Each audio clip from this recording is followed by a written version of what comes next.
Hello guys, आम्ही आज बुशी डॅममध्ये गेलेलो होतो. सॅटर्डे संडे बघा किती गर्दी असते बुशी डॅममध्ये. तर खूपच सॅटर्डे आणि संडेला गर्दी असते, कारण कसं आहे सॅटर्डे संडे बऱ्याच लोकांना सुट्टी असते. आणि बघा किती लोक मज्जा करत आहेत. पाणी आहे, खूप सारी भरपूर लोक जातात फिरायला. तर तुम्ही पण कधीतरी एकदा जावा. सॅटर्डे संडे सोडून तुम्ही जावा, कारण सॅटर्डे संडे सोडून गर्दी थोडीशी कमी असते, नाहीतर खूप सारी गर्दी असते तिकडे.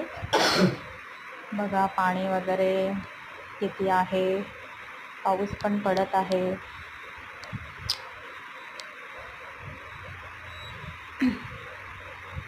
आणि तुम्हाला ही व्हिडिओ कशी वाटली ते तुम्ही कमेंट करून सांगा. नवीन असाल तर फॉलो करा, शेअर करा, सबस्क्राईब करा. आणि bye bye. Bye bye guys.